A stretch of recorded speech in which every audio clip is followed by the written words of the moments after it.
Clara's hand slammed against the wooden door. "You promised me a home." Samuel Blackwood stared at her like she was a ghost. "I never sent for you." The letter crumpled in Clara's fist. 2,000 miles, 17 cents in her pocket, and a man who looked at her like she was already dead. "Then I'll leave before sunrise." She turned toward the snow. His voice stopped her cold. "You won't survive the night." Clara laughed, bitter and sharp. "I've survived worse than weather." But when she looked back, something in his eyes made her pause. Fear. Not of her. For her. If you want to follow Clara's journey to the end, subscribe to this channel and comment the city you're watching from. Let me know how far this story has traveled. Now let's begin. Clara slammed the letter against Samuel's chest. "Read it. Read what your aunt wrote. Read the promises she made in your name." Samuel caught the paper before it fell. His jaw tightened as he scanned the words. "This is not my handwriting. But it's your name, your ranch, your children who need a mother. My children have a father. That's enough." "Is it?" Clara stepped closer. "Is that why your aunt begged a stranger to cross the country? Because everything here is fine?" Samuel's eyes went dark. "You don't know anything about my family. I know your wife is dead. I know you have 2 children. I know you haven't remarried in 2 years. And I know your aunt is desperate enough to trick a woman into coming here. Get off my porch." "Gladly. Just tell me which direction leads to town." Samuel pointed east. 5 miles, but the storm will hit before you make it halfway." "Then I'll die trying." "Don't be dramatic," Clara laughed.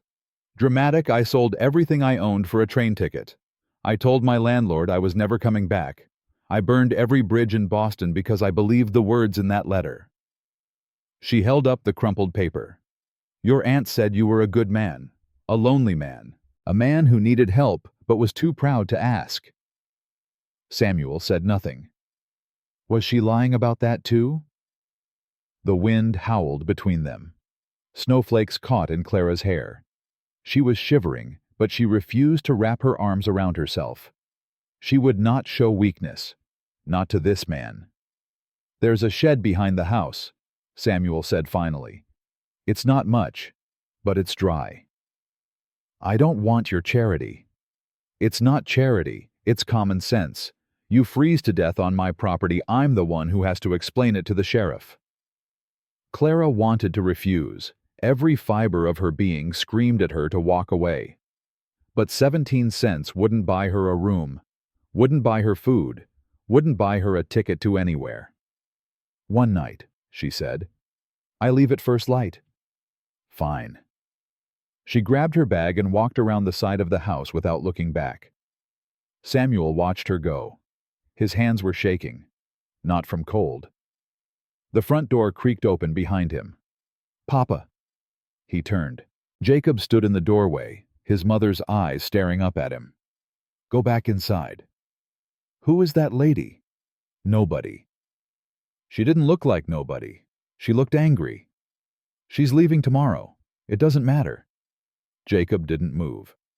"Is she the one Aunt Catherine wrote about?" Samuel froze. "How do you know about that?" "I heard you talking to Uncle Robert last month. You said Aunt Catherine was trying to find you a wife. You said you'd never let another woman into this house." Samuel's chest tightened. "You shouldn't eavesdrop. You shouldn't make promises you can't keep." "Jacob." "Mama would have let her stay." The words hit Samuel like a fist to the gut. He grabbed the door frame to steady himself. "Your mother is gone." "I know." Jacob's voice cracked. "I know she's gone. You remind me every single day." He turned and ran back into the house.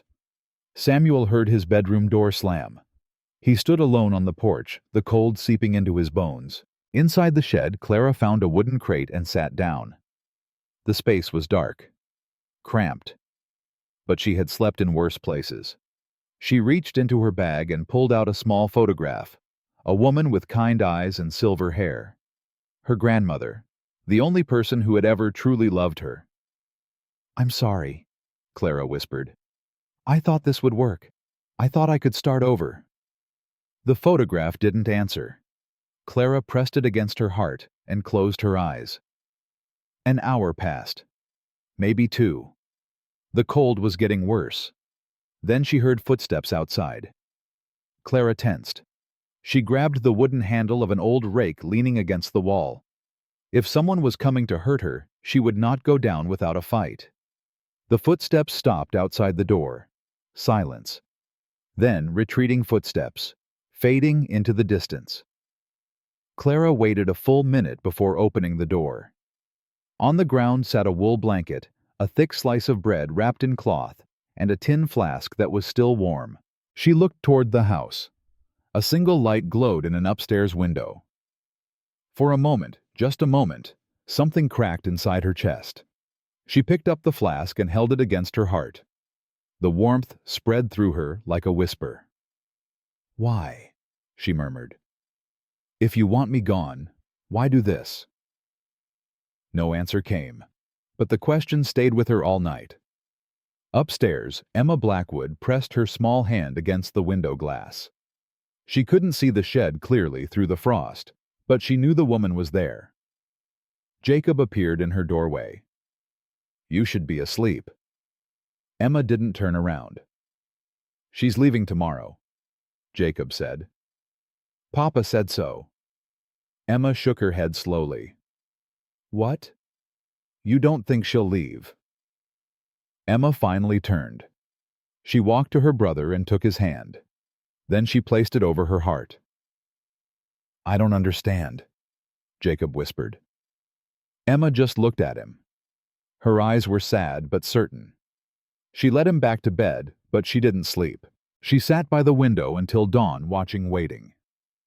Morning came gray and cold. Clara was already awake. She had barely slept, but that was nothing new. She folded the blanket carefully and placed it by the shed door. She would not take what wasn't hers. She picked up her bag and started walking toward the road. "Stop." Clara turned. Samuel stood 20 feet away, his breath clouding in the frigid air. "I'm leaving, like we agreed. The storm isn't over. The sky is clear. Another front is coming. It'll hit by noon. Then I'll walk fast." Samuel moved closer. "You'll die out there." "What do you care?" "I don't." He stopped. Exhaled. "But my daughter does." Clara blinked. "What?" "Emma. She's 7. She hasn't spoken a word in 8 months. Not since her mother died." Samuel's voice was rough. "Last night, she stood at the window for hours, watching the shed. This morning she grabbed my hand and pulled me to the door. She pointed at you. Then she pointed at the house." "I don't understand." "Neither do I." Samuel ran a hand through his hair. "But she hasn't shown interest in anything since the funeral. Not me, not her brother. Nothing." Clara felt something shift in her chest. "What are you saying?" "I'm saying stay, not forever, just until the storm passes. And then we'll figure something out." Clara studied his face. He looked exhausted, defeated, like a man fighting a war he knew he couldn't win. "Why should I trust you?" "You shouldn't, but right now I'm the only option you have."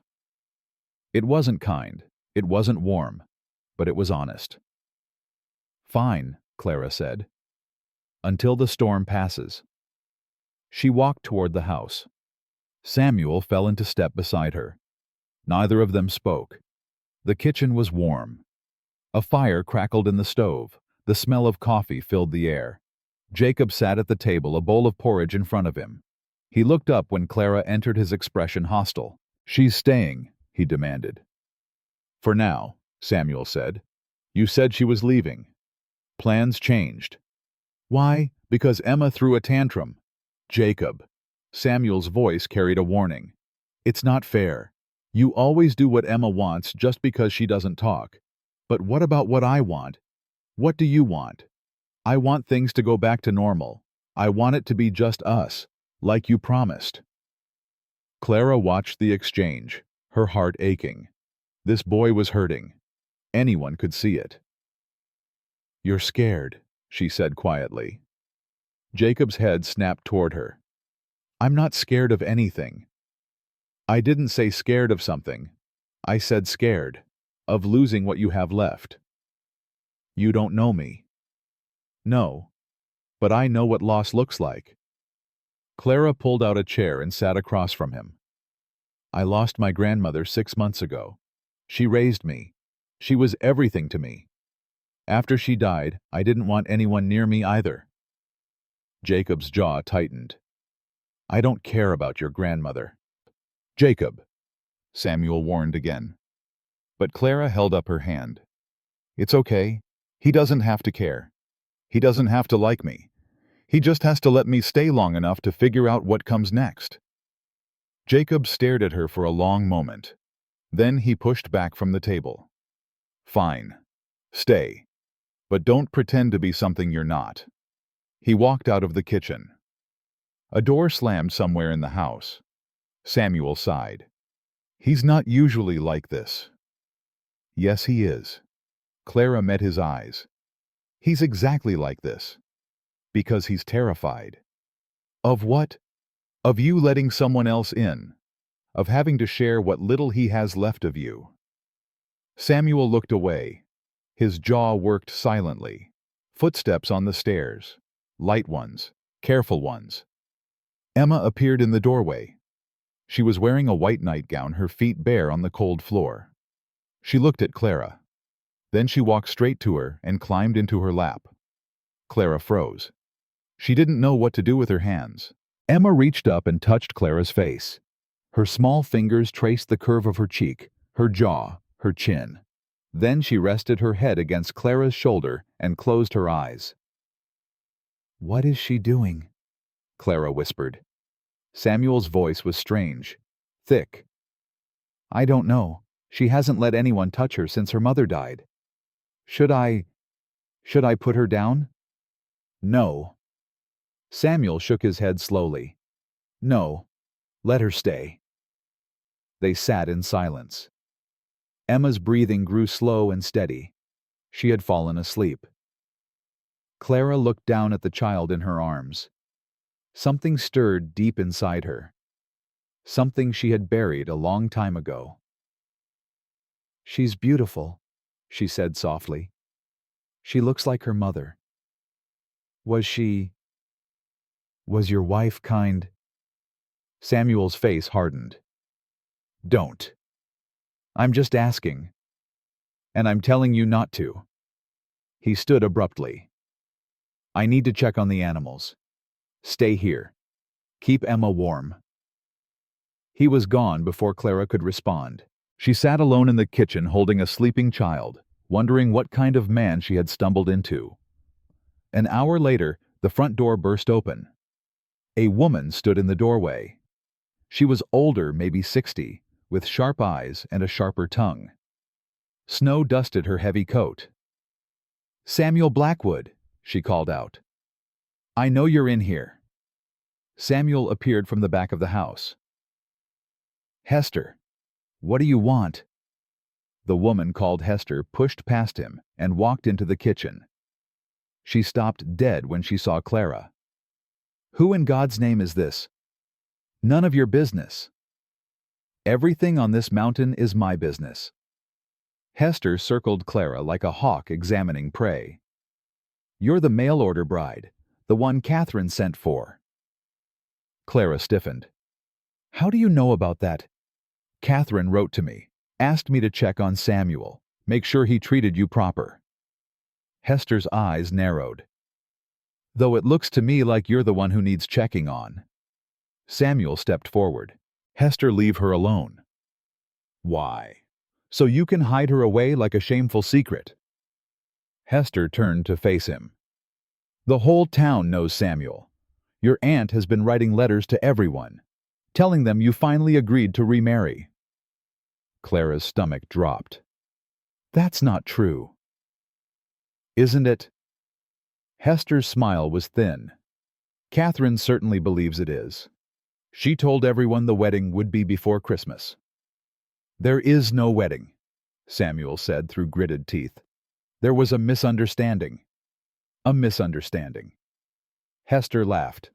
Is that what we're calling it? A woman travels 2,000 miles, and you call it a misunderstanding. Get out of my house. Not until I meet her properly. Hester turned back to Clara. What's your name, girl? Clara lifted her chin. Clara Bennett. Bennett? That's a Boston name. Hester's eyes sharpened. You're a long way from home, Miss Bennett. I don't have a home. Not anymore. Everyone has a home, even if they've run from it. The words hit Clara like ice water. I didn't run from anything. Didn't you?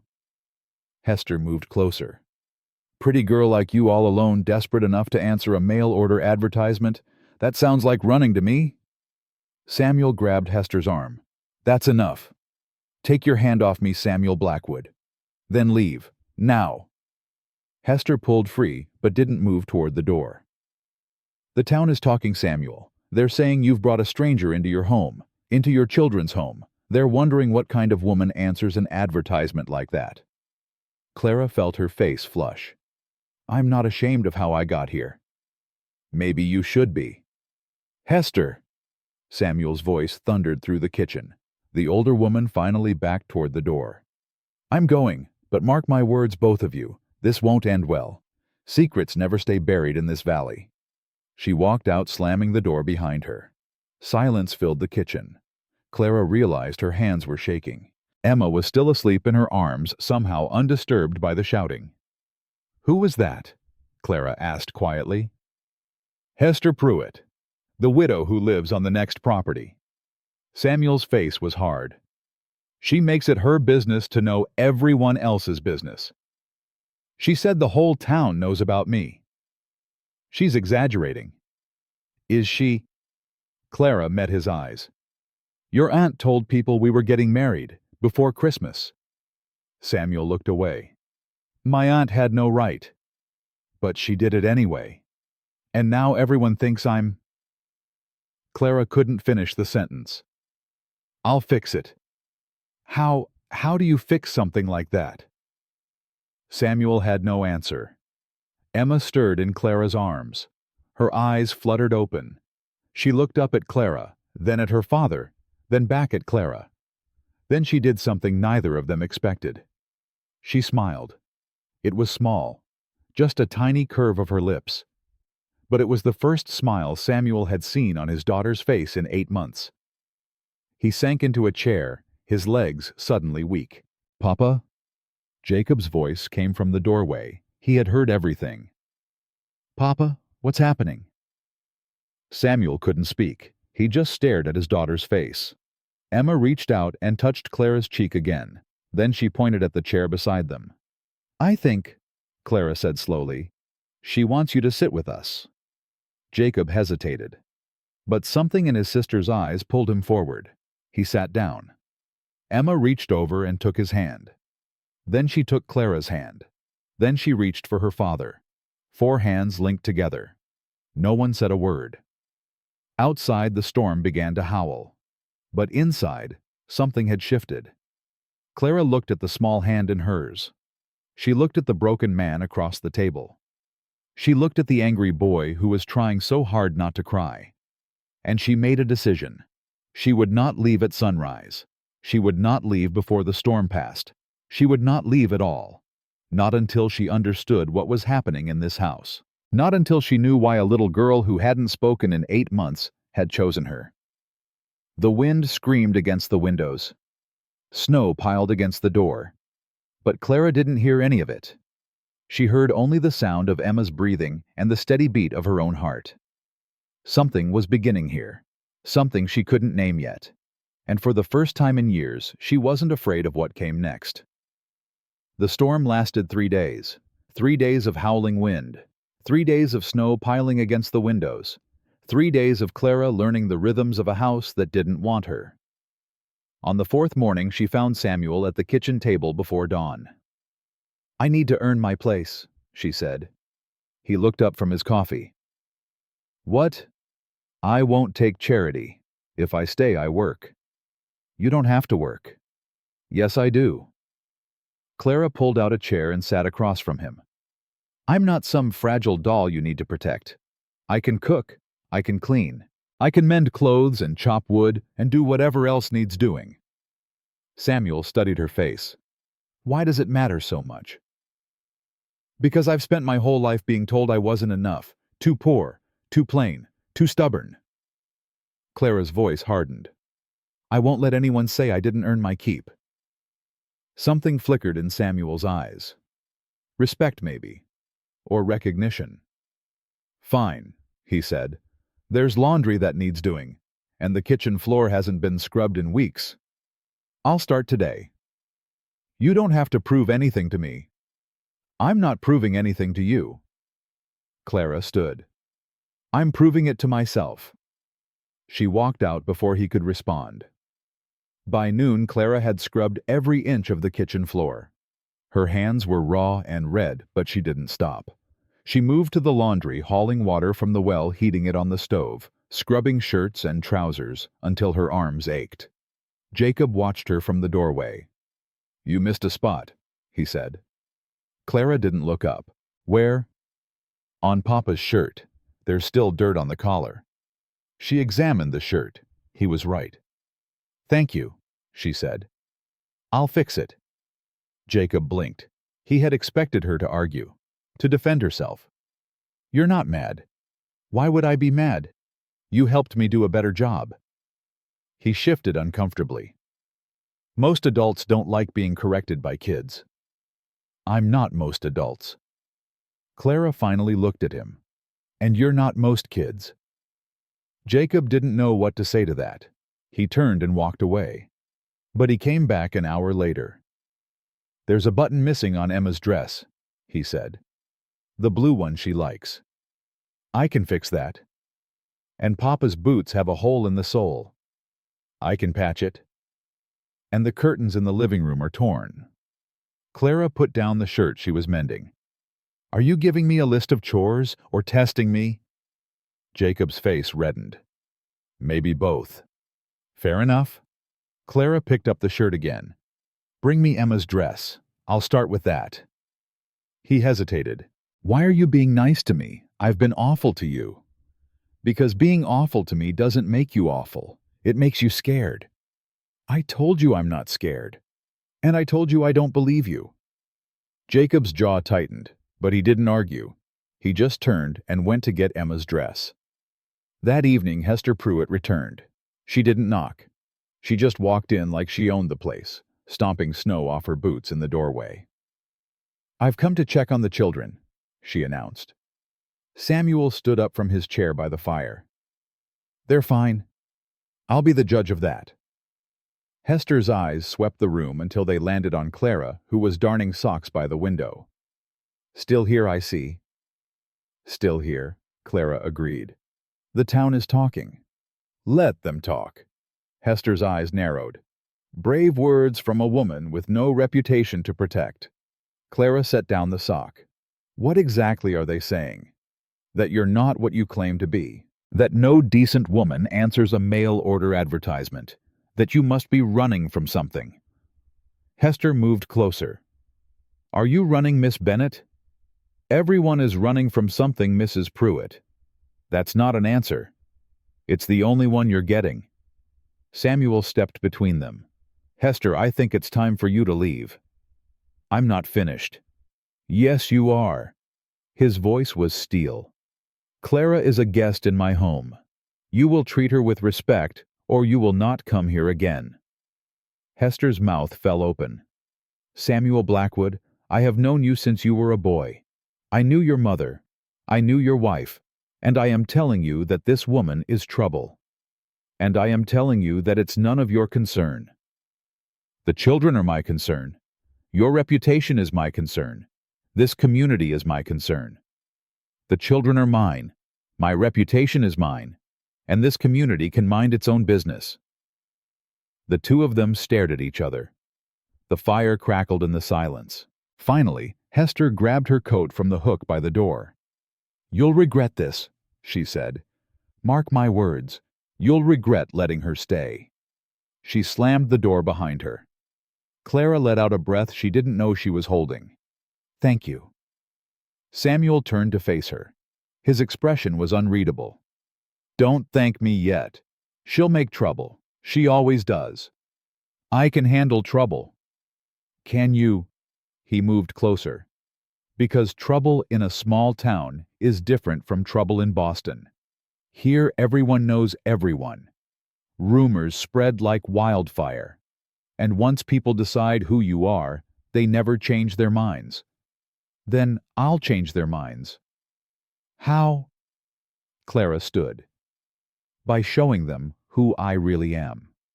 Samuel studied her for a long moment. "And who are you, Clara Bennett?" The question hung between them. Clara opened her mouth to answer, but before she could speak, a small hand tugged at her skirt. Emma stood beside her, holding a piece of paper. She thrust it toward Clara with urgent eyes. Clara took it. It was a drawing. 4 stick figures standing in front of a house. 1 tall, 1 medium, 2 small, all holding hands. "Is this us?" Clara asked softly. Emma nodded. "It's beautiful." Emma pointed at the figure with long hair. Then she pointed at Clara. "That's me." Another nod. Clara felt her throat tighten. She knelt down to Emma's level. "Thank you," she whispered. "This is the best gift anyone has ever given me." Emma reached out and touched Clara's cheek. Then she turned and ran upstairs, her bare feet pattering on the wooden steps. Samuel hadn't moved. He was staring at the place where his daughter had been standing. "She used to draw pictures for her mother," he said quietly. "After the funeral, she stopped.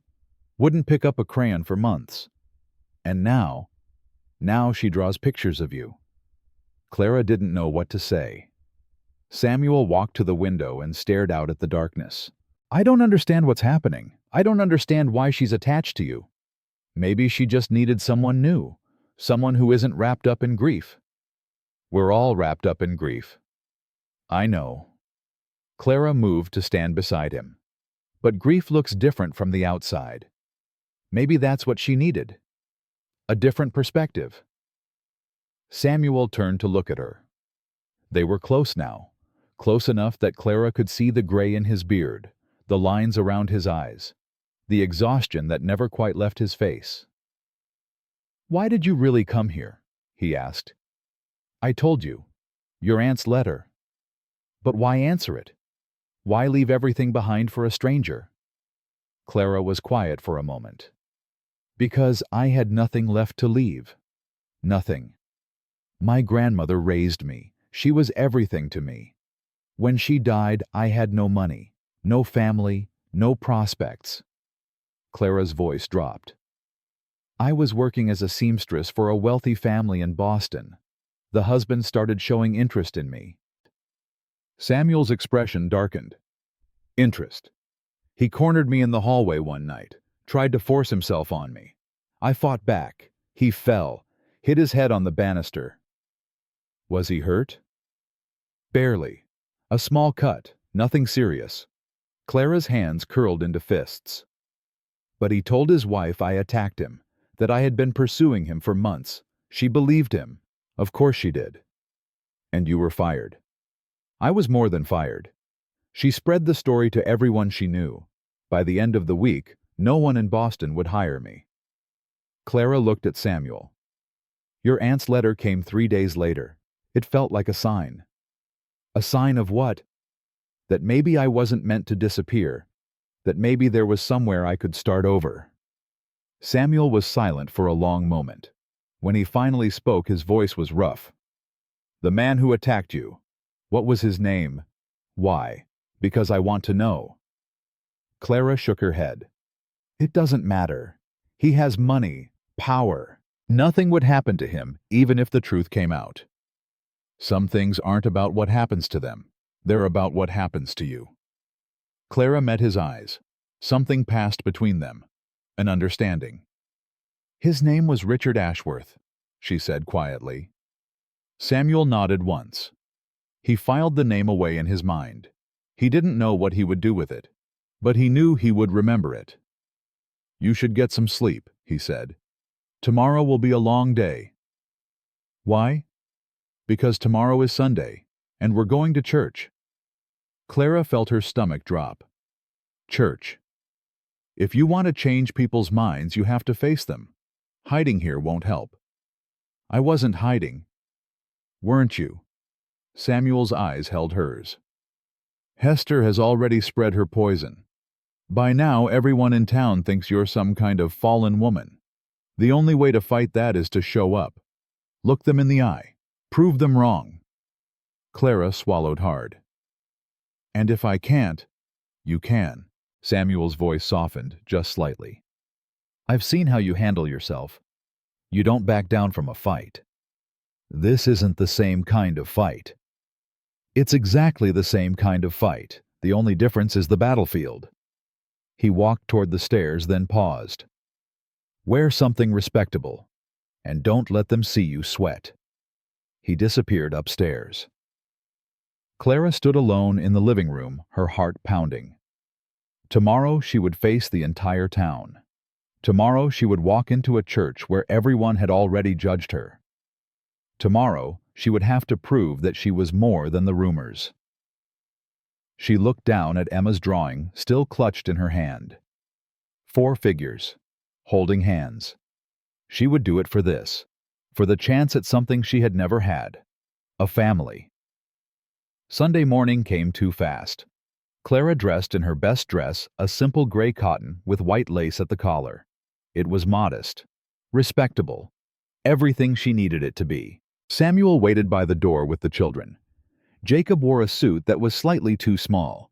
Emma wore the blue dress Clara had mended the missing button now securely in place. Ready? Samuel asked. No, Clara admitted. But let's go anyway. The church was a small white building at the edge of town. By the time they arrived, the pews were already filling with families bundled in their Sunday finest. Heads turned as they walked in. Clara felt the weight of their stares, the whispers that rippled through the congregation like wind through wheat.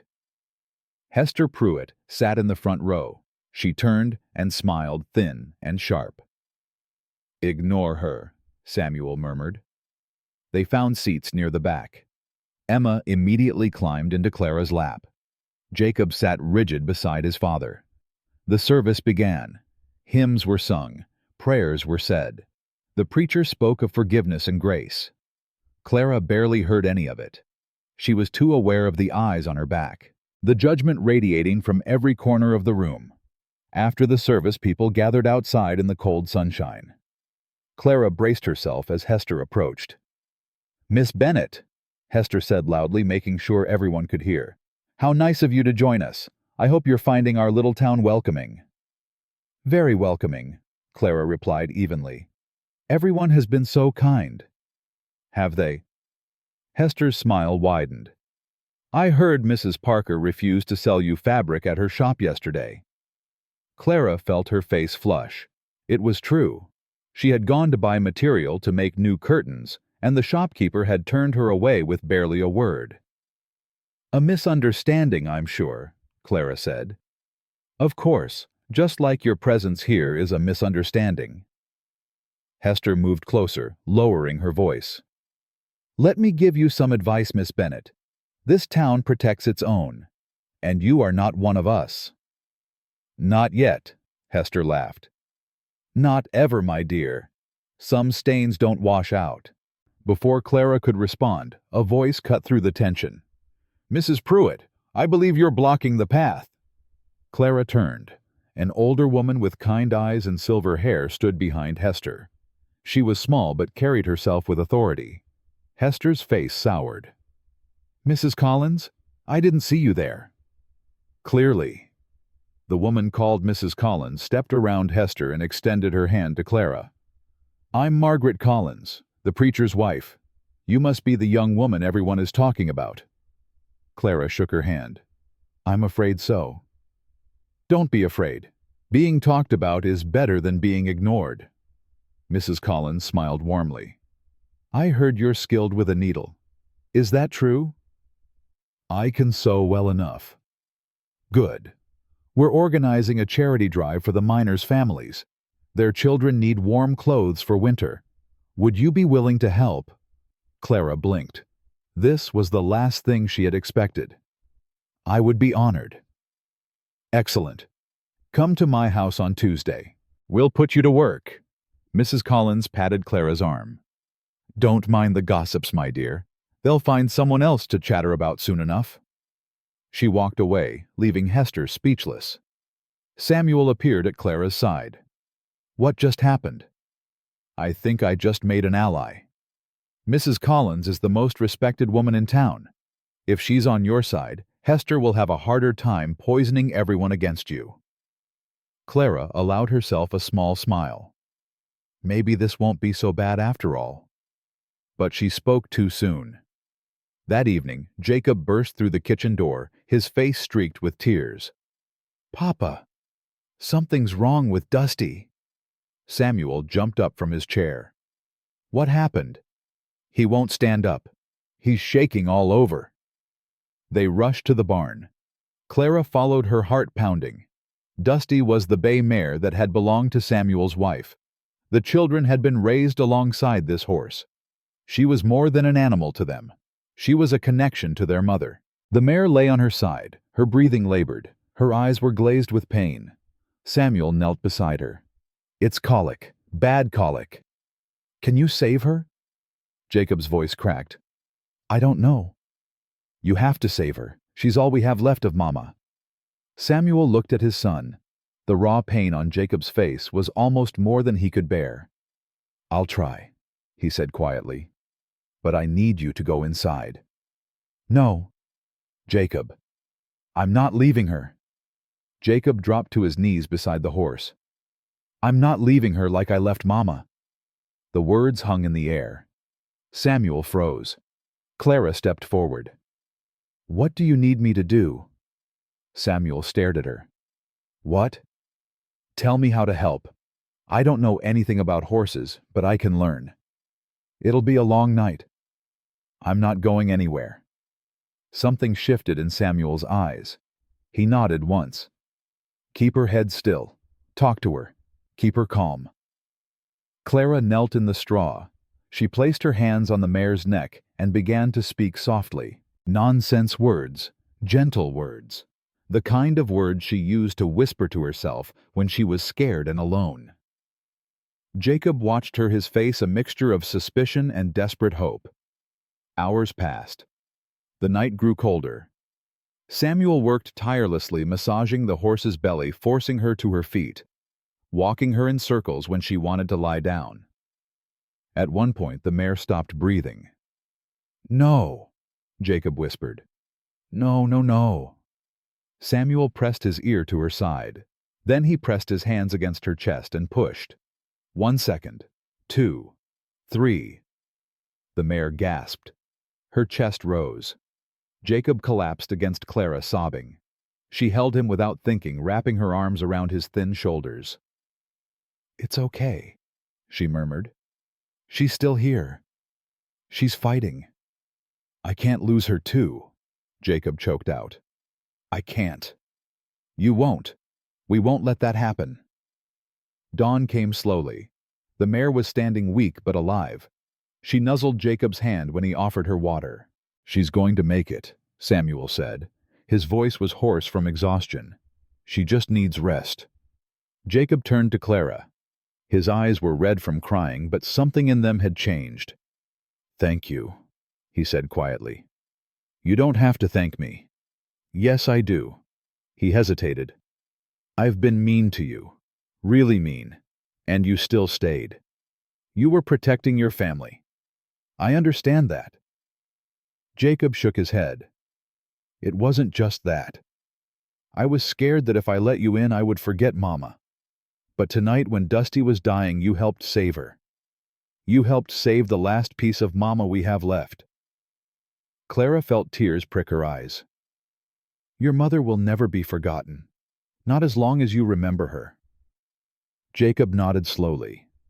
Then he did something that shocked everyone. He hugged her.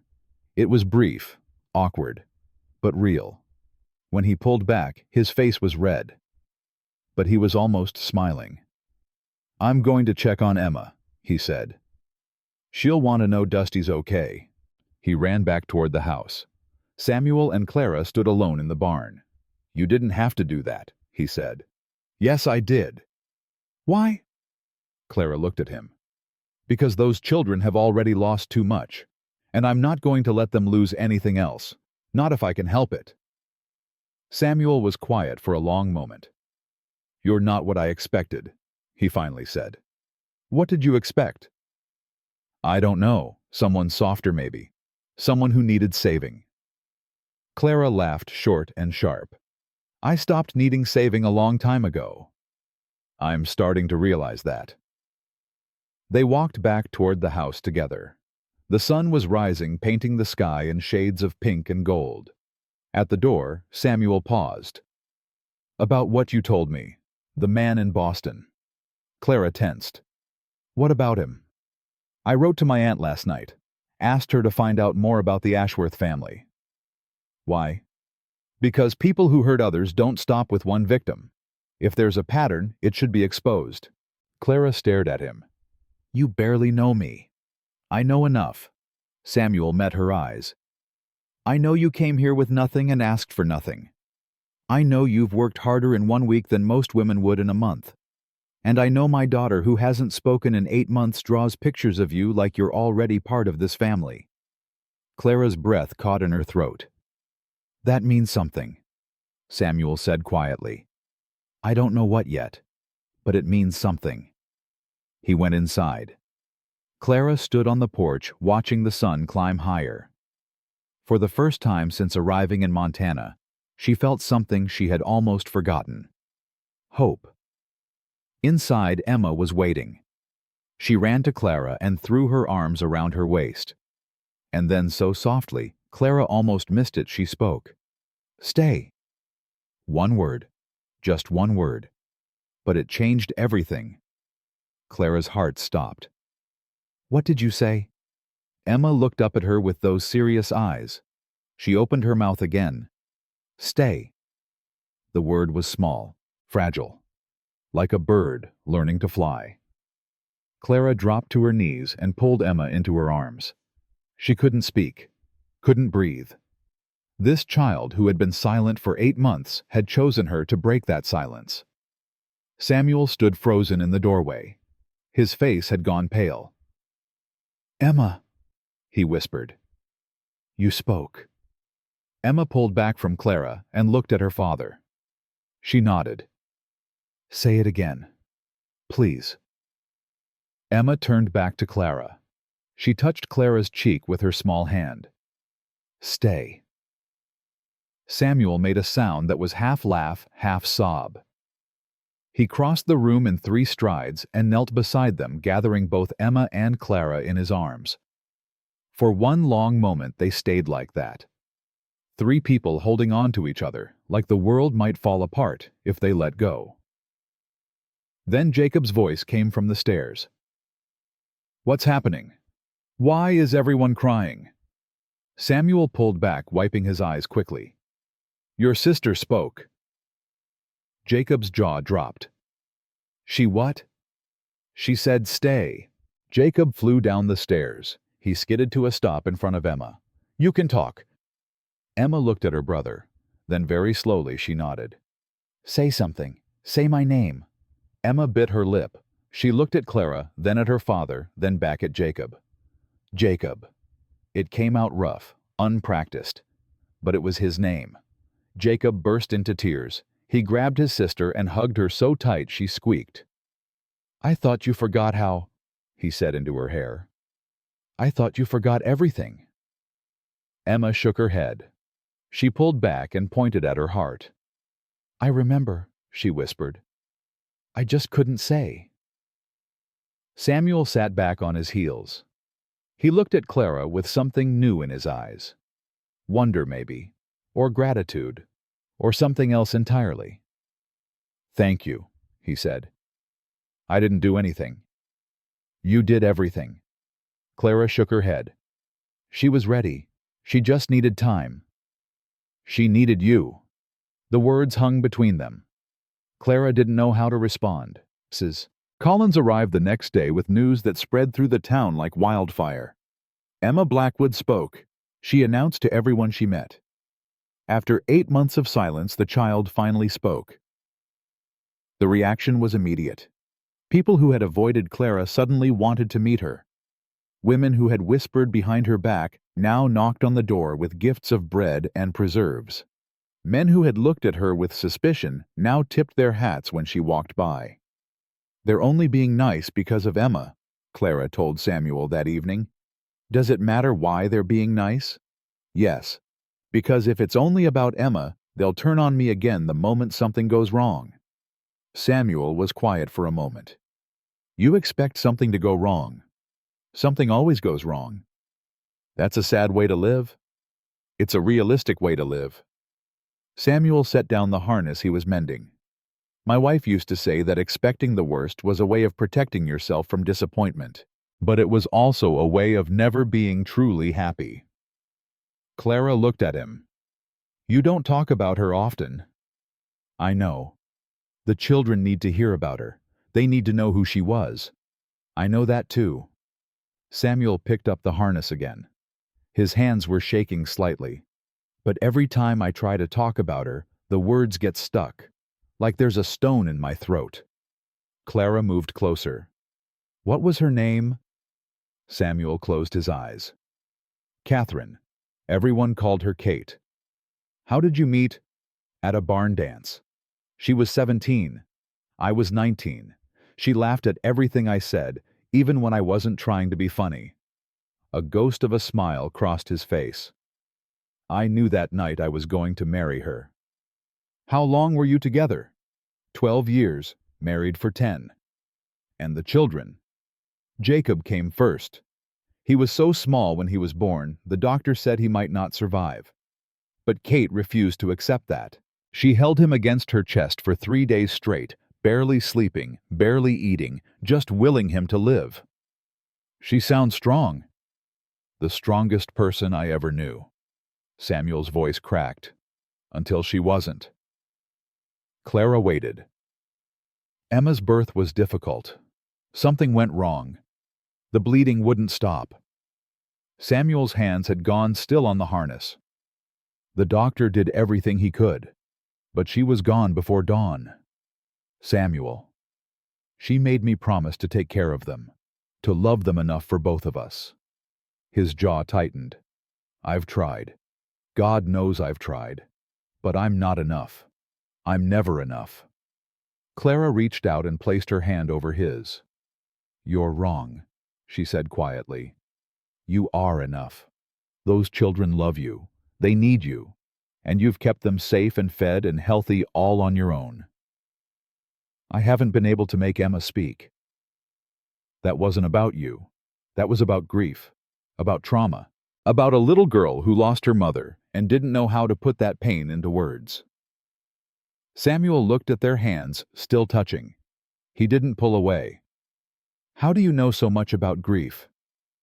Clara was quiet for a moment. Because I lost my mother too. When I was younger than Emma.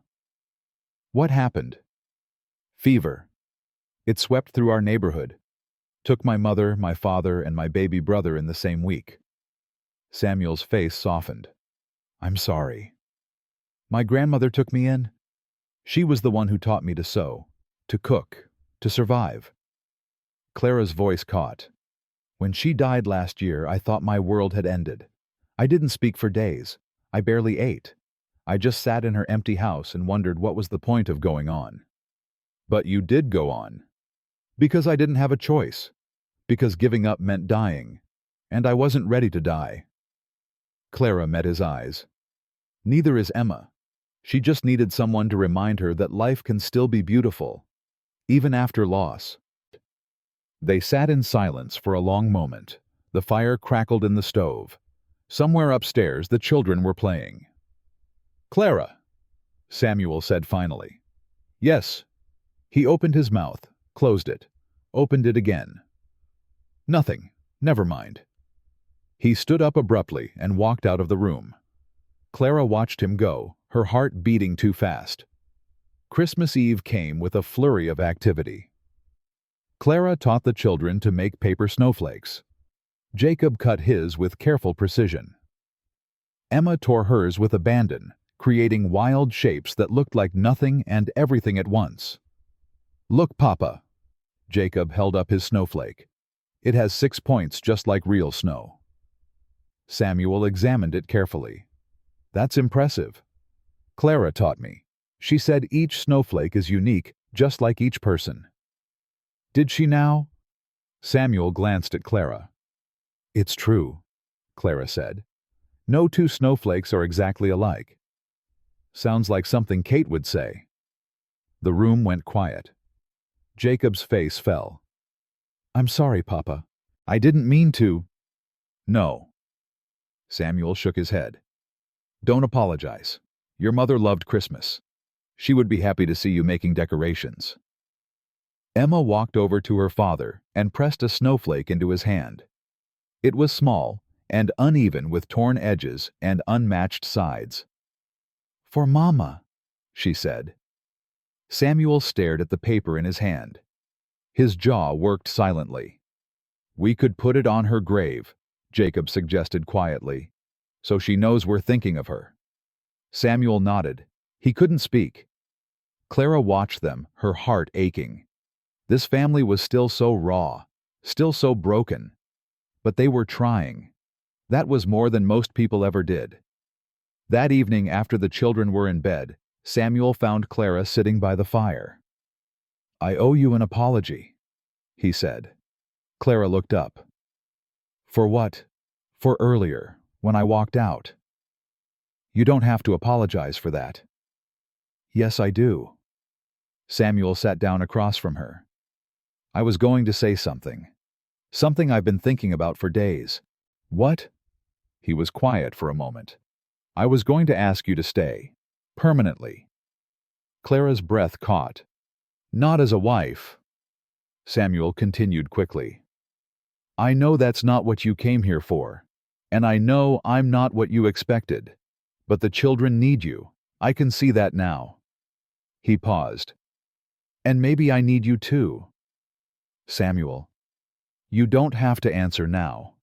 Just think about it." "I don't need to think about it." Samuel's face fell. "I understand. I shouldn't have asked." "No, you don't understand." Clara stood up. "I don't need to think about it because the answer is yes." Samuel stared at her. "Yes. Yes. I'll stay. Permanently." He stood up slowly. They were close now. Close enough that Clara could see the firelight reflected in his eyes. "You're sure?" "I'm sure." Samuel reached out and took her hand. His fingers were rough and calloused, but his touch was gentle. "I should warn you," he said quietly. "I'm not good at this. At feelings. At talking about what's in my heart. I'm not asking you to be good at it. I'm asking you to try." "I can try." They stood there, hands intertwined, the fire crackling beside them. Then Samuel leaned in. Clara's heart pounded. She could feel his breath on her face, could see the question in his eyes. And then Emma screamed. They flew apart. Clara was up the stairs before she could think, Samuel right behind her. Emma was sitting up in bed, her eyes wide with terror. "Mama," she sobbed. "I want Mama." Clara reached her first. She gathered the child in her arms and held her tight. "Shh, it's okay. I'm here." "She was here," Emma wailed. "Mama was here. She was standing by my bed. And then she was gone." Clara looked at Samuel. His face was ashen. "It was just a dream," Clara said softly. "Your mama isn't gone. She's watching over you. Always." "But I can't see her." "You don't need to see her to know she's there."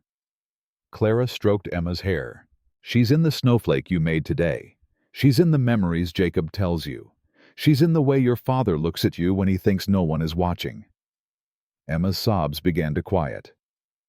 She loved you so much, Clara continued. More than anything in the world. And that love doesn't go away just because she's not here anymore. It stays with you. Forever. Emma pulled back and looked at Clara with swollen eyes. Do you promise? I promise. Emma reached up and touched Clara's face. Will you stay? Yes. Forever. Clara's throat tightened.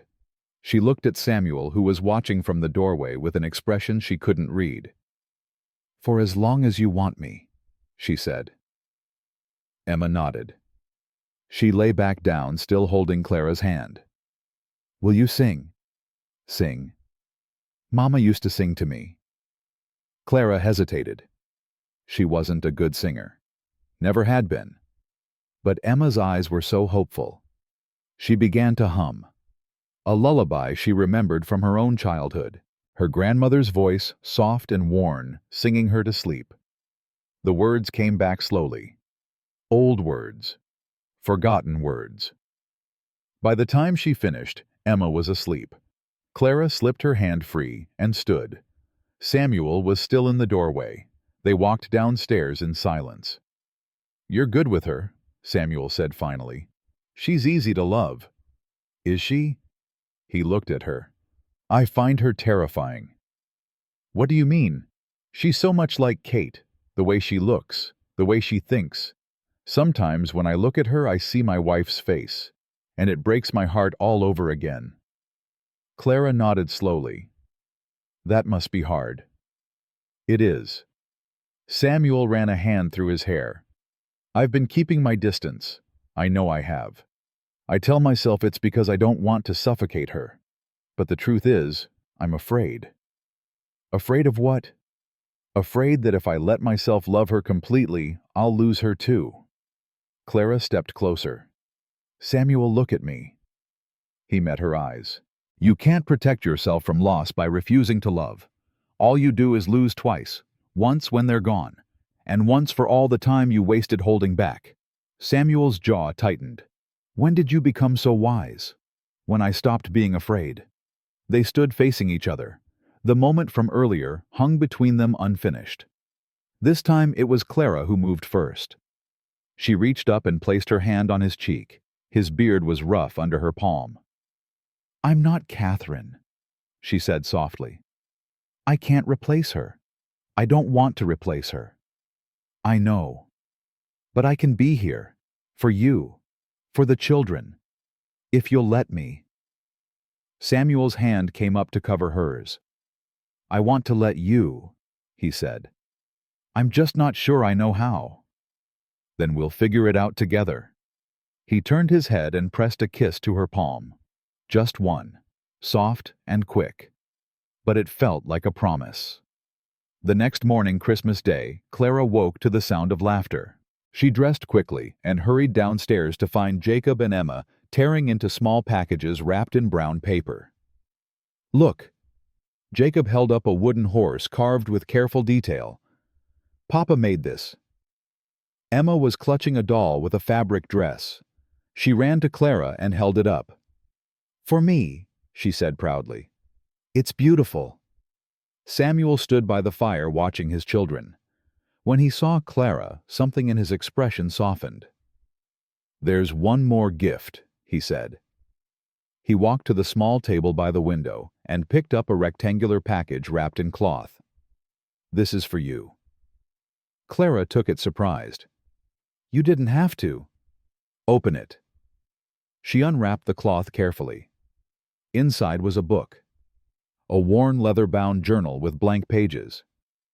Kate used to write in one of these, Samuel said, every night before bed. She said it helped her make sense of her thoughts. He cleared his throat. I thought maybe you could use one too. Clara ran her fingers over the leather cover. It was soft, worn, loved. Thank you, she whispered. This is the most thoughtful gift anyone has ever given me. It's just a book. No. She looked at him. It's a beginning. The children didn't notice the look that passed between them. They were too busy playing with their new toys. But something had shifted. Something had changed. For the first time in years, the Blackwood house felt like a home. The week between Christmas and New Year passed quickly. Clara fell into a rhythm. Breakfast with the children, chores in the morning, lunch together, afternoons spent teaching Emma to read, helping Jacob with his numbers, mending clothes that had been neglected for too long. Evenings were spent by the fire. Samuel would read from a battered book of adventure stories, while the children listened with rapt attention. Sometimes Clara would join them. Sometimes she would sit apart watching them, her heart full. On New Year's Eve, after the children were asleep, Samuel brought out a bottle of whiskey. "It's not champagne," he said, "but it's all I have." "It's perfect." He poured 2 glasses. They sat by the fire watching the flames dance. "What are you hoping for?" Samuel asked. "In the new year," Clara considered the question. "Peace," she said finally. "I've spent so much of my life fighting to survive, fighting to be seen, fighting to matter." She took a sip of whiskey. "I'm tired of fighting." "Then stop." "It's not that simple." "Isn't it?" Samuel leaned forward. "You're safe here. You have a home. You have people who care about you. What more do you need?" Clara looked at him. The firelight played across his face, softening the hard lines. "I need to know this is real," she said quietly. "That it won't disappear the moment I let my guard down." "What would it take to prove that?" She didn't answer. She didn't know how. Samuel set down his glass. He moved closer to her on the bench. "I'm not good with words," he said. "You know that. But I can tell you this much." He took her hand. "When you first showed up on my doorstep, I wanted you gone. You were a complication, a reminder of everything I was trying to forget. And now I can't imagine this house without you." Clara felt tears prick her eyes. "Samuel." "Let me finish." His grip tightened on her hand. "I'm not ready to love again. I don't know if I ever will be. But I know I want you here. I know the children need you. And I know that whatever this thing is between us, it's worth figuring out." Clara let the tears fall. "That's enough," she whispered. "For now, that's enough." They sat together as the fire burned low, as the old year died and the new one began. And when the clock struck midnight, Samuel leaned over and kissed her forehead. It was soft, tender, a promise without words. Clara closed her eyes and let herself believe. The next morning brought trouble. A letter arrived with the post. Clara recognized the handwriting immediately. Her former employer in Boston, Mrs. Ashworth. Her hands trembled as she opened it. "Dear Miss Bennet," the letter began. "I hope this letter finds you well, though I doubt it finds you prosperous. Word has reached me of your situation in Montana. A mail-order bride arrangement, I understand. How fitting for someone of your character." Clara's stomach turned. "My husband has recovered fully from his injury, no thanks to you. However, your accusations have caused significant damage to our family's reputation. Several of our acquaintances have begun asking uncomfortable questions." The letter continued, growing more venomous with each line. "I have written to the authorities in your new territory. I have informed them of your violent nature and your tendency toward false accusations. I trust they will keep a close eye on you." Clara's hands were shaking so badly she could barely hold the paper. "If you are wise, Miss Bennet, you will not attempt to return to Boston. You will not contact anyone from your former life. And you will certainly not spread any further lies about my husband." The letter was signed with a flourish. Clara sank into a chair. The room spun around her. She had thought she was safe here. She had thought the past couldn't follow her. She had been wrong. The door opened. Samuel walked in, stamping snow from his boots. He stopped when he saw her face. "What happened?" Clara couldn't speak. She just held out the letter. Samuel took it. His expression darkened as he read. "Who is Mrs. Ashworth?" "The woman I worked for. The wife of the man who attacked me." Samuel's jaw clenched. "She wrote to the authorities." "She says she did." "That means nothing. Accusations aren't proof." "In a small town, accusations are everything." Clara's voice broke. "You said it yourself. Once people decide who you are, they never change their minds." Samuel set down the letter. He pulled a chair close to hers and sat down. "Look at me." Clara raised her eyes. "This changes nothing." "How can you say that?" "Because I know who you are. I've seen who you are. And no letter from some bitter woman in Boston can change that." "But if the sheriff comes?" "Then he comes, and I'll tell him exactly what I think of people who believe lies over truth." Clara stared at him. "You would defend me. I would fight for you." Samuel took her hands. "You're part of this family now, Clara. That means your battles are my battles." The tears she had been holding back finally spilled over. "I'm scared," she whispered. "I'm so scared." Samuel pulled her close. He held her the way she had held Emma after her nightmare, strong and steady and sure. "Don't be," he said quietly. "Whatever comes, we'll face it together." Clara buried her face in his shoulder and let herself be held. For the first time in her life, she wasn't alone, and that was worth more than all the safety in the world. 2 days later, the sheriff came. Clara saw him riding up the road from the kitchen window. Her blood went cold. "Samuel!" He was beside her in an instant. He looked out and his jaw tightened. "Stay here." "No." "Clara!" "I said no." She grabbed his arm. "If he's here for me, I won't hide like a criminal." Samuel looked at her for a long moment. Then he nodded.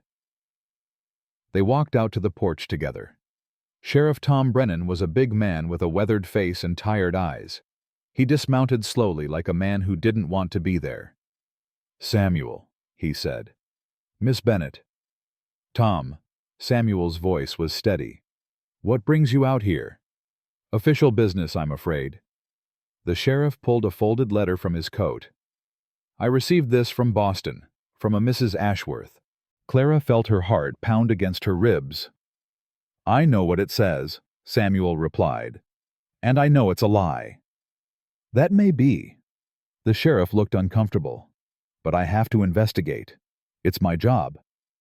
"Investigate what exactly?"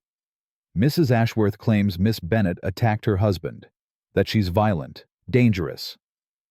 The sheriff's eyes moved to Clara. "She's requesting I keep an eye on you, ma'am." Clara stepped forward. "May I speak, Sheriff?" "Of course." "Richard Ashworth attacked me. He cornered me in a hallway and tried to force himself on me. I pushed him away. He fell and hit his head. That is the truth." The sheriff studied her face. "You're willing to swear to that?" "I'll swear on anything you want." "She's lying," a voice called out. "She's been lying since the day she arrived." They all turned. Hester Pruitt was walking up the road, her face flushed with triumph. "I told you, Sheriff. I told you this woman was trouble." Samuel stepped between Hester and Clara. "This doesn't concern you, Hester. It concerns the whole town. We have a right to know who's living among us." "Clara is living with my family. That's all anyone needs to know." "Is it?" Hester's eyes glittered.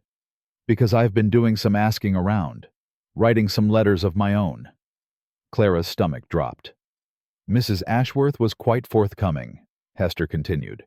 "She told me all about Miss Bennet's reputation in Boston, how she was dismissed from multiple positions, how she had a habit of forming inappropriate attachments to married men." "That's a lie, is it?" Hester smiled. "Can you prove it?" Clara's hands were shaking. She couldn't speak. Samuel turned to the sheriff. "Tom, you've known me for 15 years. Have I ever brought trouble to this town?" "No, Samuel, you haven't." "And in the month Clara has been here, Has she caused any problems? Any complaints? The sheriff hesitated. None that I've heard of. Then why are we even having this conversation? Because I have to follow up on official complaints. That's the law. The law. Samuel's voice hardened. The law is supposed to protect innocent people, not persecute them, based on the word of a bitter woman 3,000 miles away.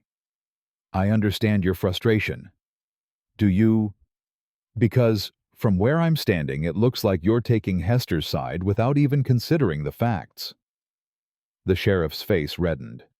I'm not taking anyone's side. I'm doing my job. Then do it properly. Talk to the people who actually know Clara. Talk to Mrs. Collins. Talk to the families she's helped at the charity drive.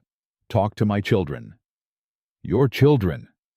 My daughter didn't speak for 8 months after her mother died. 8 months. And then Clara came, and within weeks Emma was talking again. Samuel's voice cracked. If that's the mark of a dangerous woman, then I don't know what safe looks like. The sheriff was quiet for a long moment. Hester stepped forward. This is ridiculous. The woman has bewitched you, Samuel. She's using your children to manipulate you. Enough. Samuel's voice thundered across the yard. I have listened to your poison for weeks, Hester. I have tolerated your meddling and your gossip because I thought you meant well. But I was wrong. How dare you? No. How dare you? Samuel moved toward her, and for the first time, Hester looked afraid. You have spread lies about Clara since the day she arrived. You have tried to turn this town against her. And for what? Because you're lonely, because you have nothing better to do. I was protecting your children. My children don't need protection from Clara. They need protection from people like you. Hester's face went white. You'll regret this, Samuel Blackwood. I doubt it. She turned and stormed away without another word. The sheriff cleared his throat. Well, that was something. Samuel turned back to him. Are we done here, Tom? For now. The sheriff folded the letter and put it back in his coat. But I'll have to file a report, and if any more complaints come in, they won't. I hope you're right. The sheriff mounted his horse. For what it's worth, Samuel, I don't believe a word that Ashworth woman wrote, but I have to follow procedure. I understand. The sheriff nodded once, then rode away. Clara let out a breath she didn't know she'd been holding. Her legs felt weak. Come inside, Samuel said quietly. They walked back to the house. Clara sank into a chair by the kitchen table. That was too close, she whispered. But it's over. Is it? She looked at him. Hester won't stop. She'll keep digging, keep writing letters, keep spreading rumors. Let her try. Samuel, you don't understand. People like Mrs. Ashworth, they have money, power.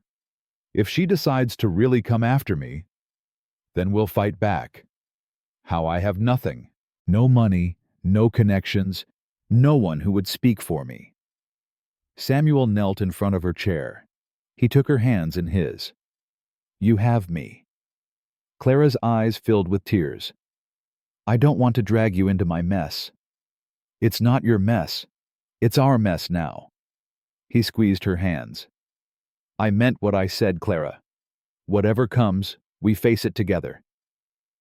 Why? Why would you risk everything for me? Samuel was quiet for a moment. When he spoke, his voice was rough. Because you're the first person since Kate who made this house feel like a home. Because my children light up when they see you. Because when I wake up in the morning, the first thing I want to do is find you. Clara stared at him. I know it's too soon, Samuel continued. I know I said I wasn't ready, but the truth is, I don't think I'll ever be ready. I'll always be scared. I'll always be waiting for the other shoe to drop. He met her eyes. But I'd rather be scared with you than safe without you. Clara pulled her hands free. She reached up and touched his face. I'm not going anywhere, she said. Samuel closed his eyes. He turned his head and pressed a kiss to her palm. The front door burst open. Jacob ran in, his face pale with fear. "Papa, Emma's gone." Samuel was on his feet instantly. "What do you mean gone?" "I was watching her in the barn. She wanted to see Dusty. And then I went to get water, and when I came back she wasn't there." Clara's blood ran cold. "How long ago?" "Maybe 10 minutes. I looked everywhere. The barn, the yard, the shed. She's not anywhere." Samuel grabbed his coat from the hook by the door. "She can't have gone far. We'll find her." "What if she went into the woods?" Jacob's voice cracked. "What if she's lost?" "We'll find her," Samuel repeated. "Jacob, you check the house again. Every room, every closet. Clara, come with me." They ran outside. The wind had picked up and the temperature was dropping fast. "Emma?" Samuel shouted. "Emma, where are you?" No answer. Clara's heart pounded. The woods stretched out behind the ranch, dark and dense. If Emma had wandered in there— "Split up," Samuel said. "I'll take the east side. You take the west." "What if she's hurt?" "Don't think about that. Just find her." Clara ran toward the western edge of the property. She called Emma's name until her throat was raw. Nothing. She pushed deeper into the trees. The light was fading. The cold was seeping through her coat. "Emma, Emma, please." A sound. Soft, like crying. Clara stopped. Listened. There it was again. Coming from somewhere to her left. She ran toward it, branches catching at her hair and clothes. And then she saw her. Emma was huddled at the base of a large tree, her arms wrapped around her knees. Her face was streaked with tears. Clara dropped to her knees beside her. "Emma! Oh, thank God!" Emma threw herself into Clara's arms. She was shaking. "I wanted Mama," she sobbed. "I thought if I went into the woods I could find her." Clara's heart broke. "Oh, sweetheart." "Papa said Mama's in heaven, but I don't know where that is. I thought maybe it was in the trees, because Mama loved the trees." Clara held her tighter. "Your Mama is in heaven, but she's also right here." She placed her hand over Emma's heart. "Every time you think about her, every time you remember her, she's with you." "But I can't see her." "No, but you can feel her. Close your eyes." Emma obeyed. "Now think about your Mama. Think about her smile, her laugh, the way she smelled." Emma's face scrunched up in concentration. "Can you feel her?" A long pause, then slowly Emma nodded. "That's her," Clara whispered. "That's your Mama. She's never really gone, Emma. She's just waiting, in a place we can't see yet." Emma opened her eyes. "Will you take me to see her someday?" Clara's throat tightened. "Someday, but not for a long, long time. Right now, your Mama wants you here, with your Papa, with Jacob, with me." "With you, if you want me." Emma pulled back and looked at Clara with those serious eyes. "I want you," she said. "I want you to be my new Mama." Clara felt tears spill down her cheeks. "I can't replace your Mama, sweetheart." "I know, but you could be my other Mama, like Papa's other heart." Clara didn't know what to say. She just held Emma close and let the tears fall. A shout echoed through the trees. "Clara! Emma!" "Over here!" Clara called back. "We're over here!" Samuel crashed through the underbrush moments later, Jacob right behind him. When he saw Emma, his legs nearly gave out. "Thank God!" He fell to his knees and pulled them both into his arms. "Thank God!" "I'm sorry, Papa," Emma cried. "I just wanted to find Mama." "I know, baby, I know." Samuel's voice was rough. "But you can't run off like that. You scared us." "I won't do it again. Promise?" "I promise." They stayed there for a long moment, the four of them tangled together in the fading light. Then Jacob spoke. "Can we go home? I'm cold." Samuel laughed. It was a wet, broken sound, but it was a laugh. "Yeah," he said. "Let's go home." That night, after the children were asleep, Clara found Samuel on the porch. He was staring out at the darkness, his breath forming white clouds in the frozen air. "You should come inside," she said. "It's freezing." "I know." But he didn't move. Clara walked over and stood beside him. "What are you thinking about?" "Kate." Clara nodded. She had expected as much. "Emma said she went looking for her mother in the woods." Samuel's voice was barely a whisper. "Because Kate loved the trees." "I know. I should have told them more. About where she is. About what happens after we die." He shook his head. "But I didn't know what to say. I still don't know what I believe." "That's okay." "Is it?" Samuel looked at her. "My daughter almost died today because I was too broken to give her answers." "Emma didn't almost die. She got lost. That's what children do."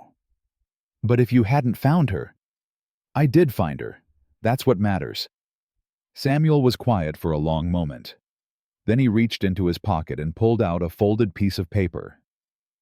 "This came today," he said. "Before the sheriff arrived. I didn't want to show you until I knew what it meant." Clara took the paper. She unfolded it carefully. It was a letter. From Catherine Whitmore, Samuel's aunt. "Dear Samuel," she read aloud.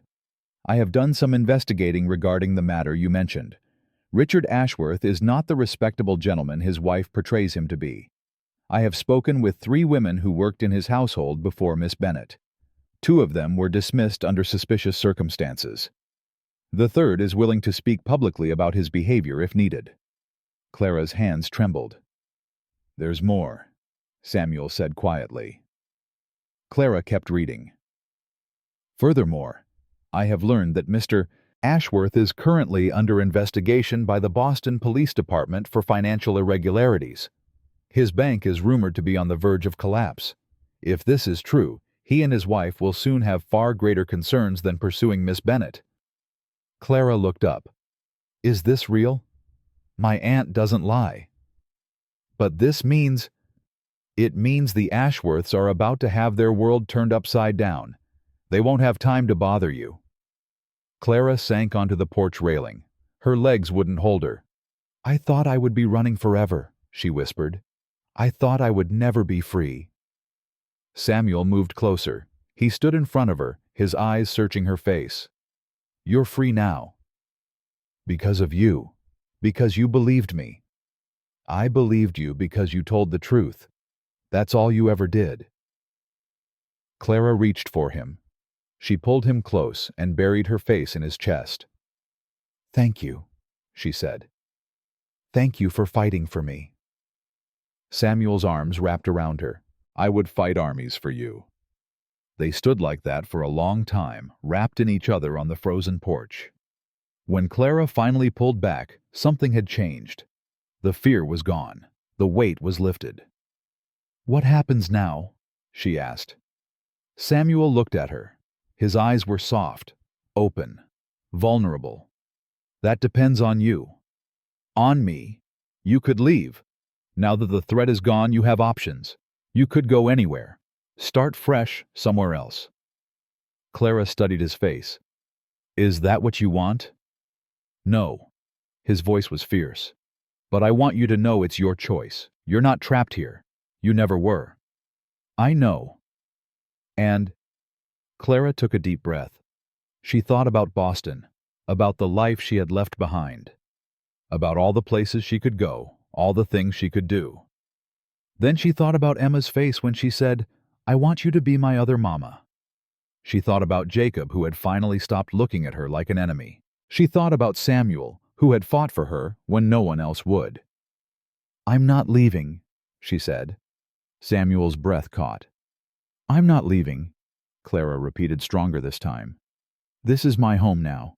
You're my home." Samuel cupped her face in his hands. His thumbs brushed away tears she hadn't realized she was crying. "Clara Bennet," he said quietly, "I think I might be falling in love with you." She laughed. It was a broken, beautiful sound. "Only might? I'm trying to be careful." "Don't." She covered his hands with hers. "Don't be careful. Not with me." Samuel leaned in. His forehead touched hers. "I love you," he whispered. "God help me, I love you." "I love you too." And then he kissed her. It wasn't soft. It wasn't tentative. It was desperate and hungry and real, like two people who had been waiting their whole lives for this moment. When they finally broke apart, they were both breathing hard. "Come inside," Clara said. "Are you sure?" "I've never been more sure of anything." Samuel took her hand. They walked back into the house together. The door closed behind them. Inside, the fire was dying, but neither of them noticed. They had finally found what they were looking for. The next morning, Jacob caught them holding hands at the breakfast table.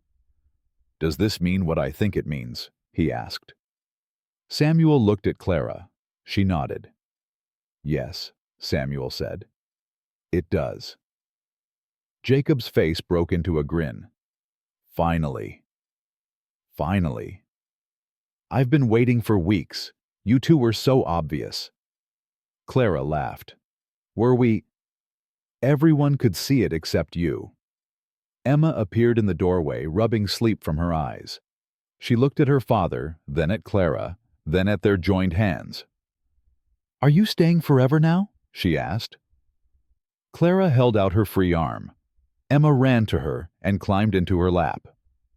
"Yes," Clara said, "forever." Emma smiled. It was the biggest smile Clara had ever seen on her face.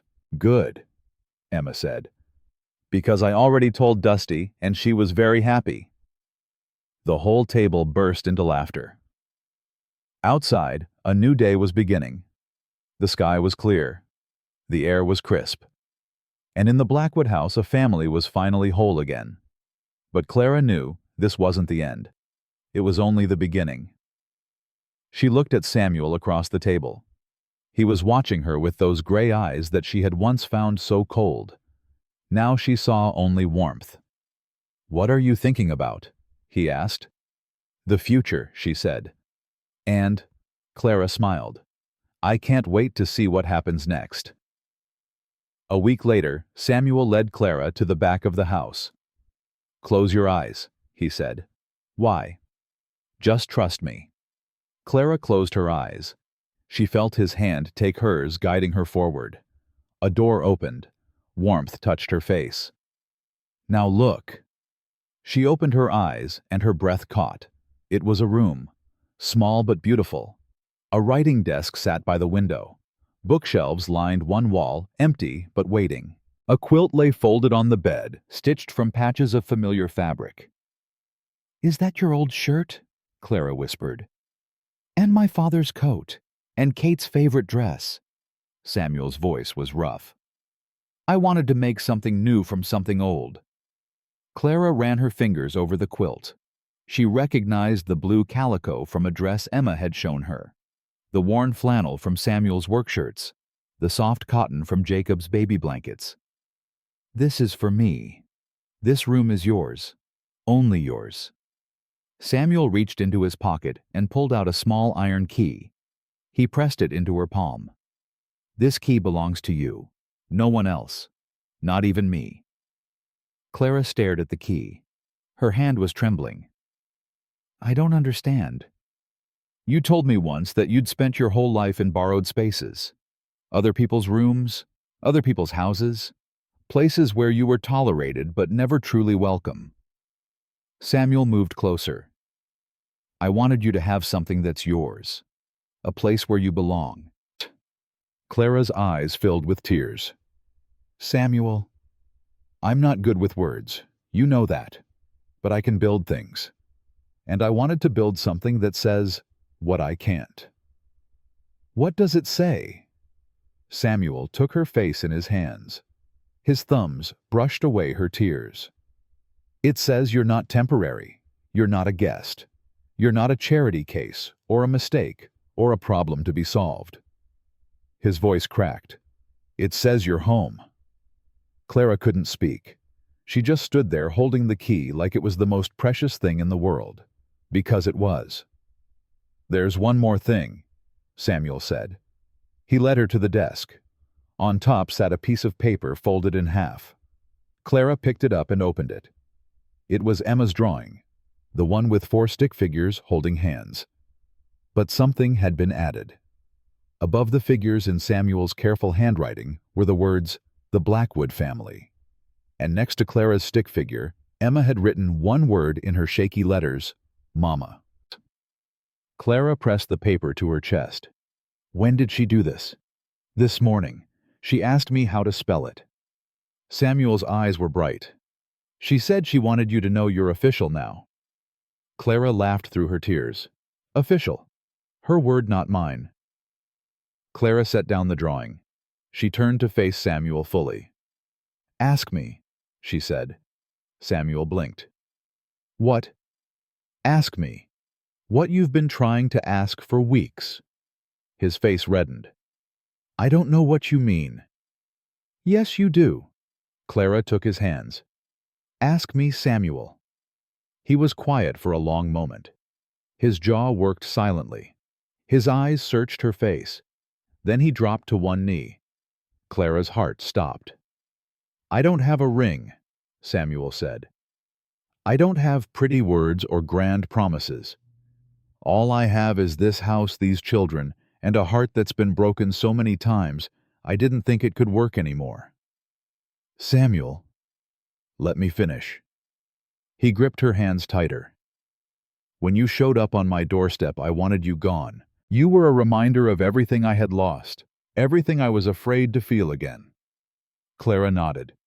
But then you stayed, and you worked, and you loved my children when they didn't deserve it, and you stood up to the whole town for a chance to belong.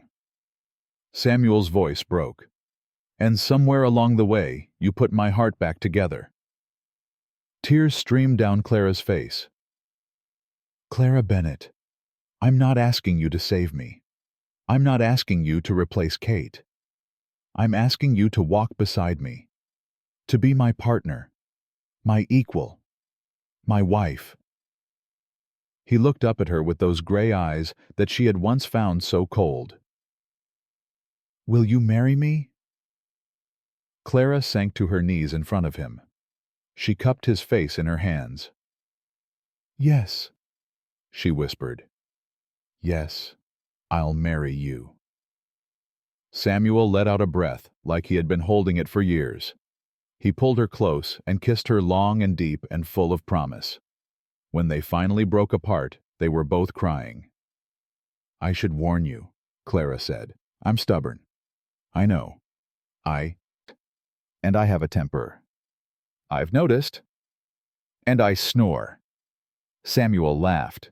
It was the most beautiful sound Clara had ever heard. So do I, he said.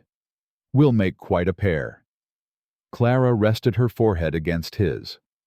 I love you. I love you too. Samuel kissed her again, softer this time. Now let's go tell the children before Emma comes looking for us. They walked out of the room hand in hand. Jacob and Emma were waiting in the kitchen, their faces expectant. Well, Jacob demanded, what happened? Samuel looked at Clara. Clara looked at Samuel. We're getting married, Clara said. Emma screamed with joy. She launched herself at Clara, nearly knocking her over. I knew it. I knew it. I told Dusty and she didn't believe me, but I knew it. Jacob tried to look calm, tried to look grown up, but his face split into a grin. Finally, he said. You two were exhausting. Samuel ruffled his son's hair. We were not exhausting. Papa, you've been staring at Clara like a lovesick cow for weeks. Clara burst out laughing. A lovesick cow. That's what Mrs. Collins said when I saw her at the store. Samuel's face reddened. Mrs. Collins needs to mind her own business. She said you were obvious. She said everyone could see it except you two. Clara looked at Samuel. It seems we were the last to know. Story of my life, Samuel muttered. Emma tugged on Clara's sleeve. When is the wedding? Can I have a new dress? Can I throw flowers? The wedding will be soon. Yes, you can have a new dress, and yes, you can throw flowers. Can Dusty come? Clara hesitated.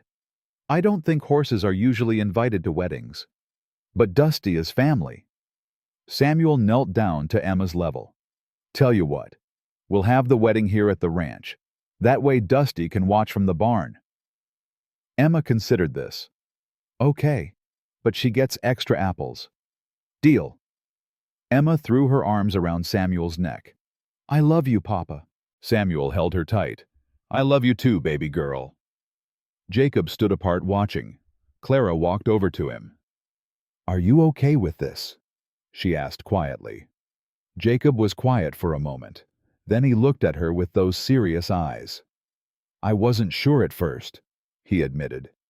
I thought if Papa married you, he would forget about Mama. He could never forget her. I know that now. Jacob hesitated. Clara, can I ask you something? Anything. Do you want me to call you? He trailed off embarrassed. Clara's heart ached. She knelt down so she was at his level. You can call me whatever feels right to you. Clara, Miss Bennett, or something else if you want.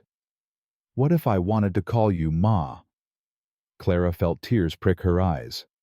Then I would be honored. Jacob nodded slowly. Not right away. I need to get used to it. Take all the time you need. But someday, when it feels right. Clara pulled him into a hug. He stiffened at first, then relaxed into her arms.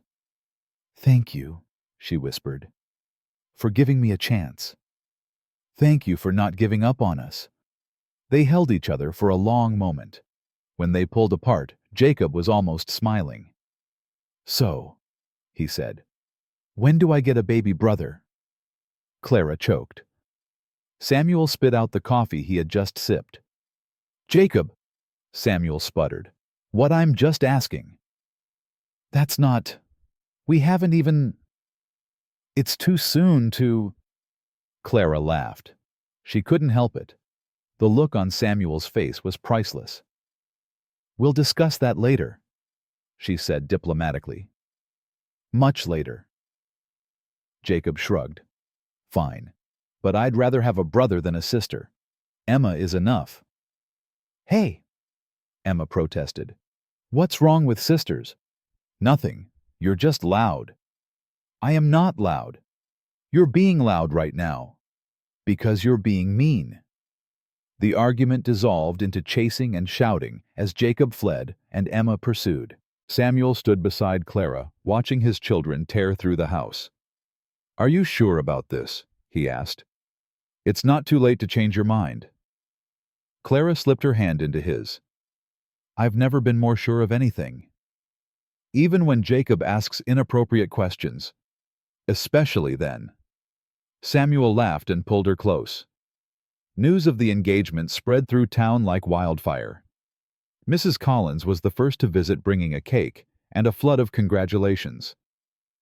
I knew it the moment I saw you two together at church, she declared. There was something in the way he looked at you, like he was seeing color for the first time. Clara blushed. That seems a bit dramatic. Love is dramatic, my dear. That's what makes it worth having. Other visitors followed. Neighbors Clara had barely met brought gifts and well wishes. The shopkeeper who had once refused to serve her now offered to make Clara's wedding dress at half price. People are fickle, Samuel observed one evening. They're human, Clara replied. They follow the crowd. Right now the crowd is on our side. And if the crowd turns again, then we'll face it together. Samuel kissed her forehead. Together. I like the sound of that. Not everyone was pleased about the engagement. Hester Pruitt appeared on the third day, her face tight with disapproval. Samuel saw her coming and moved to block the door. Go away, Hester. I'm not here to cause trouble. Then why are you here? Hester's jaw tightened. She looked older than Clara remembered. Smaller somehow. I came to apologize. Samuel stared at her. What? You heard me. Hester's voice was clipped. reluctant. I was wrong about the girl. Clara stepped out from behind Samuel. Her name is Clara. Hester met her eyes. Something flickered there. Not warmth exactly, but perhaps the beginning of respect. I was wrong about Clara, Hester amended. I judged her based on gossip and assumptions. I tried to run her out of town before I knew the truth. And now I've heard the whole story, about the man in Boston, about what really happened. Hester's expression soured. I have a cousin in Philadelphia. She made some inquiries. Richard Ashworth is not a good man. I could have told you that. I wouldn't have believed you. Hester straightened her spine. I'm not asking for forgiveness. I don't deserve it. But I want you to know that I won't stand in your way anymore. Clara studied the older woman. She saw the pride that wouldn't let her fully admit she was wrong, the loneliness that had twisted into cruelty, the fear of being irrelevant in a changing world. Thank you for coming, Clara said finally. It takes courage to admit when you're wrong. Hester's eyes widened. She had clearly expected anger, rejection. Well, yes. She cleared her throat. I should go. She turned to leave, then paused. For what it's worth, she said without looking back. Catherine would have liked you. She always said this ranch needed more life in it. She walked away before Clara could respond. Samuel stared after her. Did that just happen? I think so. Hester Pruitt apologized. To you. Miracles do happen. Samuel shook his head slowly. I've lived in this town my whole life. I've never seen her apologize to anyone. Maybe she's changing. Or maybe you're just that remarkable. Clara smiled. I'll take either one. The wedding was set for the following Saturday. Clara wanted something simple. Samuel agreed.